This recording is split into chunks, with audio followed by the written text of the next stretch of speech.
총선이 44일 앞으로 다가온 가운데 국민의힘과 더불어민주당의 67개 지역구 공천이 확정됨에 따라서 대진표가 완성이 됐습니다. 그중에서도 여권 안팎에서는 서울 동북벨트를 주목을 하고 있습니다. 광진구 갑 후보 김병민 전 국민의힘 최고위원 전화 연결해서 이야기 나눠보겠습니다. 위원님 나와 계십니까? 예, 안녕하세요. 반갑습니다. 자, 광진구 갑 단수 공천 받고 좀 지역 일정 바쁘실 것 같은데 민심 좀 잘 살펴보고 계십니까? 예, 지역에서 열심히 시민분들 한 분 한 분 뵙기 위해서 노력을 하고 있고요. 예. 최근에 이 한 2주 정도 국민의힘과 민주당의 공천 일정들이 진행되면서부터 국민의힘은 좀 나름대로 안정적인 정치 현황과 상황들을 보여줬고 민주당의 갈등이 여과 없이 노출된 영향인 것 같기도 한데 네. 전체적으로 국민의힘에 대한 우호적인 분위기들이 나날이 조금씩 좋아지고 있다 이런 느낌이 듭니다. 한동훈 위원장이 유세 지원 갔더라고요. 예. 그만큼 이 광진 지역 이번 총선에서 중요하다 이렇게 봐야 되는 건가요?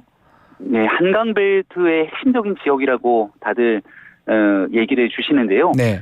저희 광진 지역 같은 경우는 특정 정당의 표를 몰아주는 지역이라기보다는 아하. 언제든지 그 당시 상황에 따라서 표를 바꿀 수 있는 스윙보터 지역의 핵심적인 동네다 이렇게 평가될 수 있을 것 같습니다. 네. 가장 대표적으로 지난 2020년 총선 때는 민주당이 압도적인 표를 몰아줬지만 그로부터 딱 1년 뒤인 4.7 보궐선거에서는 정반대로 오세훈 국민의힘 후보에게 표를 몰아줬고요. 네. 또 지난 지방선거를 기점으로 보게 되면 국민의힘이 12년 만에 구청장 선거를 탈환도 했는데 또 그렇다 그래서 시장, 구청장, 시의원, 구의원을 줄투표하는 게 아니라 여기에 사람과 인물에 따라서 정당을 달리 찍는 교차 투표 성향을 보이기도 합니다. 그래서 이런 지역의 유권자들의 민심이 중도층들을 대변하는 분들이 상당하다 보고 이런 지역의 승리를 가져오는 정당이 총선 전체 선거 판도를 바꿀 수 있다고 보기 때문에 매우 중요한 지역이라고 할 수 있겠습니다. 그만큼 국민의힘 수도권 탈환 사활을 걸고 있는데 가능하다고 보시는 겁니까? 네, 가능하다고 믿고 열심히 뛰고 있고요. 네. 수도권 유권자들의 민심 조금 전에 말씀드렸습니다만 언제든 오만하거나 혹은 국민들의 눈높이에 어긋나는 정당의 모습을 보이게 된다면 또 곧바로 회초리를 들 수 있기 때문에 마지막 남은 44일 가장 낮은 자세로 겸손하게 뛰기에 노력하고 있습니다. 국민의힘 1차 경선 어제 발표가 됐습니다. 지역구 현역 의원들이 모두 승리를 했습니다. 감점 35% 받은 의원도 이겼는데요. 전반적으로 어떻게 보셨습니까?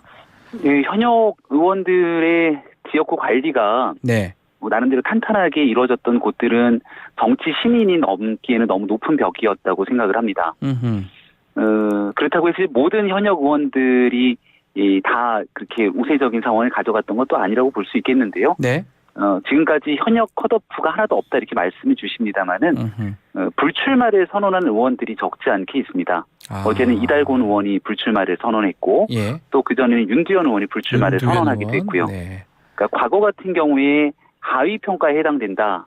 국회에서 제대로 된 역할을 하지 못했기 때문에 교체 대상이 오른다라고 해서 찍어내는 경우들을 쇄신 혁신이라고 얘기하는 경우도 있었습니다만 근데 그렇게 진행되면 해당 당사자 입장에서는 불명예스러운 퇴진을 하게 되는 것 아닙니까?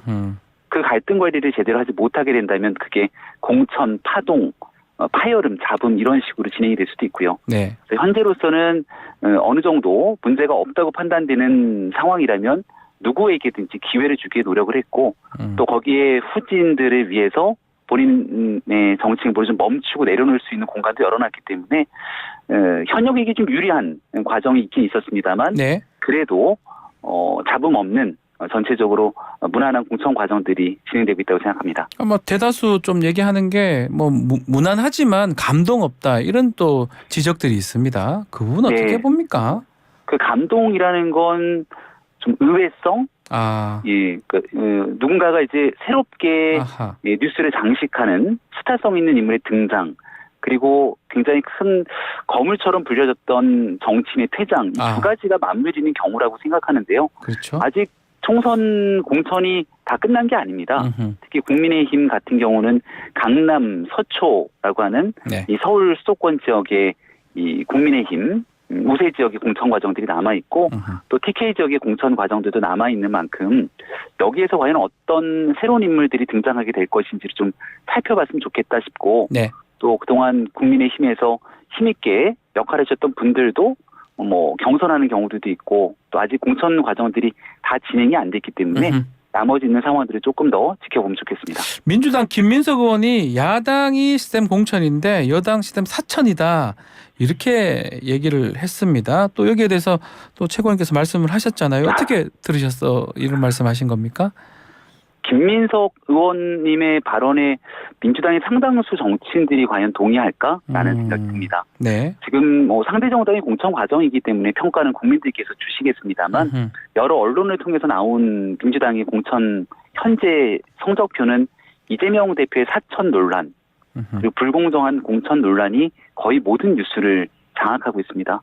대표적으로 하위평가의 박용진 의원처럼 중도적이고 또 나름대로 역할해왔던 사람들이 하위평가를 받게 됐던 일에 대한 공정성 문제까지 일어나고 있는데 이런 일들이 시스템 공천으로 잘 되고 있다고 김민석 의원처럼 평가를 하게 된다면 지금 민주당의 현재 총선을 앞두고 있는 현실 인식 상황이 꽤 큰 문제가 있구나라는 생각도 듭니다. 자, 국민의힘 같은 경우는 공관위가 경선 투표 결과 그 집계 전체 과정을 지금 후보자들한테 공개를 하겠다고 했는데 예. 이건 좀 앞으로 파장이 없을까요? 괜찮을까요? 저는 한치의 의혹도 남기지 않기 위한 대표의 결단이라고 생각하고요. 예. 오히려 민주당에게도 도움이 되는 일이라고 생각합니다. 실제로 민주당의 현역 의원 중에서도 이른바 친명계가 아닌 비명계라 불리는 의원 중에 이번 경선 과정의 여론조사 문제에 대한 공정성 걱정을 하고 저한테도 문의를 주는 사람이 있을 정도입니다. 네.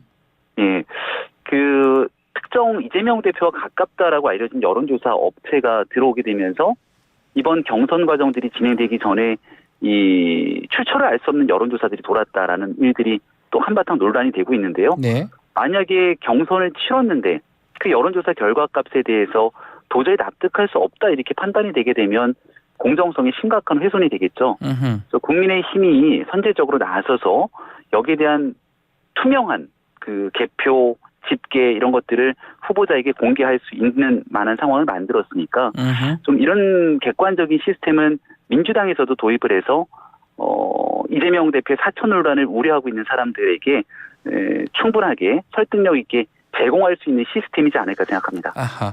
자, 지난주 금요일이죠. 23일에 국민의힘 비례대표 위성정당 국민의 미래가 공식 출범을 했는데 지금 내부에 현역 의원은 없습니다. 또 이 당직자가 대표가 됐는데 한동훈 위원장 의중이 좀 반영된 거다 이렇게 봐야 되는 겁니까? 네, 이거는 그렇게 보는 게 맞을 것 같습니다. 그 애당초에 과거에 있었던 2020년의 사례가 이제 우리가 준연동형을 채택하고 난 다음 유일한 사례일 텐데요. 네. 거기에서의 교훈을 찾을 수밖에 없었다 생각을 하고, 이 새로운 위성정당, 자매정당을 만들게 되면 또 여기서 우선적인 순번, 그 기호를 확보하기 위해서는 현역 의원의 숫자가 담보가 돼야 됩니다. 네. 그런데 현역 의원이 이 새로운 정당으로 넘어가야 되면 본인이 불출마를 선언하거나 총선에 출마하지 않는 사람들이 가져야 되는 일이거든요. 네. 거기에 갔던 한선교 의원, 원유철 의원 등 그 당을 이끌었던 인사들이 당시 모 정당이었던 미래통합당의 공천 방향 이런 내용들과 파열음을 내기 시작하면서 사천 논란이 일었고 그다음에 비례대표 순번을 뒤집게 되는 대혼란의 상황까지 연출하면서 국민의힘이라고 하는 모 정당까지 총선에서 여론의 직격탄을 맞게 된 바가 있었죠. 네. 이번엔 누가 뭐래도 국민의힘 중심으로 치르는 여기에 직할정당 체제로 보는 일이 맞기 때문에 한동훈 위원장이 스스로 총선에 출마하지 않기 때문에 그 정당에 대한 선거운동도 가능하고요. 네. 그런 일들을 직접적으로 진두지휘하면서 어떠한 사심도 끼어들 여지가 없게 하겠다라고 이야기를 한 바 있기 때문에 비례대표 후보군들을 정말 얼만큼 국민의힘이 보여주는 새로운 비전과 미래에 맞는 분들이 오게 될지를 차분히 지켜보면 좋겠습니다. 지금 불출마 얘기를 좀 했는데 한동훈 위원장 처음부터 불출마 선언을 해서 그런지 비례정당도 그렇고 지금 특히 민주당에 비해서 국민의힘 의원들이 공천 결과에 좀 따라주는 듯한 분위기거든요. 불출마 선언이 작용했다고 봐야 됩니까? 내가 갖고 있는 권한을 먼저 내려놓는 거지 않습니까? 총선에 앞둔 당대표의 권한은 실질적으로 막강합니다. 네. 나의 공천 문제도 달려있지만 내 주변에 있는 가까운 사람들에 대한 공천을 만약에 챙기려고 마음만 먹기 시작한다면 얼마든지 영향력을 행사할 수 있겠죠.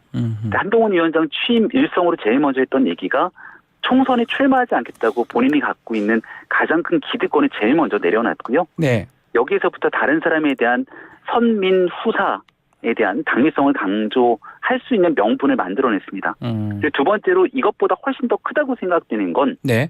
한동훈 위원장이 본인과 가깝다고 알려진 검사 출신이건 개인적인 인연이 있는 사람이건 이런 사람들을 챙기는 공천을 단 하나도 행사하지 않았다 하는 겁니다. 우리 주변 가장 가까이 있는 비상대책위원 중에 한 명인 구자룡 위원 같은 경우도 네. 현역 의원과 함께 아주 공정한 잣대로 경선을 해야 거거든요. 됩니다. 예. 네, 딱 하나 이제 논란이 있었던 김경률 위원 같은 경우도 스스로가 불출마를 선언하면서 한동훈 위원장의 공천 과정 공정성이 객관적인 길을 터주게 됐고요. 네. 이런 방식이 진행되다 보니까 어느 누구도 이 공천 과정에 대해서 불복하거나 불만을 털어놓기가 쉽지 않는 구도가 돼버린 거죠. 네. 자, 개혁신당 얘기도 좀 해보면 김종인 위원장 개혁신당 가긴 어려울 것이다 이렇게 말씀 주셨던 걸로 기억을 하고 있는데 김종인 위원장 공관위원장으로 갑니다. 어떻게 보십니까? 오늘 아침 한 라디오에서 인터뷰하는 내용들을 쭉 들어봤는데요. 역시 그 당시 제가 얘기했을 때도 그 공관위원장 이야기가 나올 때였는데 굉장히 불쾌한 표현을 하셨거든요. 예, 그럴 리가 없다 이렇게 얘기를 했는데 그 당시 상황이었다면 가지 않았을 거라고 다시 한번 얘기를 하는 목소리 들었습니다. 예. 그러니까 이게 이낙연 전 대표와 다 합쳐진 개혁신당에는 올 생각이 아예 없었던 것 같고요. 그리고 두 번째로 지금 있는 개혁신당은 굉장히 작은 신생정당이지 않습니까? 네. 여기에 거대 양당의 비대위원장을 지냈던 김종인 위원장이 이 작은 정당에 가서 실제 역할을 행사하거나 의미 있는 성과를 도출하기는 한계가 있을 겁니다.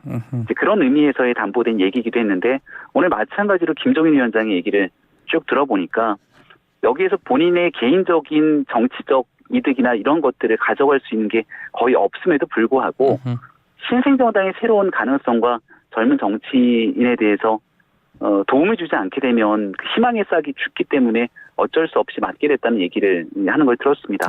뭐 그런 측면에서의 공관위원장 활동이라면 이제 정치적 활동을 할 수 있는 시기가 거의 얼마 남지 않았기 때문에 그래도 새롭게 시작하는 정당이 작은 힘이라도 보태주려고 하는구나라는 생각 정도가 들었습니다. 알겠습니다. 마지막으로 지금 한 1분 정도 남았는데요. 29일 본회의에 쌍특검법 재표결이 있습니다. 예. 자, 일부 고민정 의원한테 물어보니까 이거 반드시 통과될 것 같다 이렇게 또 얘기를 하던데 어떻게 전망을 하고 계시는지요? 네, 민주당은 이 표결이 필요하다면 제 요구가 왔을 때 신속하게 정리해서 표결할 수 있었을 텐데 이번 공천 과정을 겪으면서 국민의힘에 혹시 공천 불이익을 받게 된 국회의원들이 이탈표가 있지 않을까 그 타이밍을 재고 기다렸던 게 아닌가 생각합니다. 하지만 생각과 달리 국민의힘이 단단하게 결합되면서 오히려 안정적인 공천 과정들을 보여줬고 이탈표가 생긴다면 민주당이 이탈표가 생길 정도로 지금은 이수진 의원 등 공천에서 불이익을 받게 된 의원들이 이재명 지도부를 향해서 쓴소리를 내뱉고 있는 상황이거든요. 네.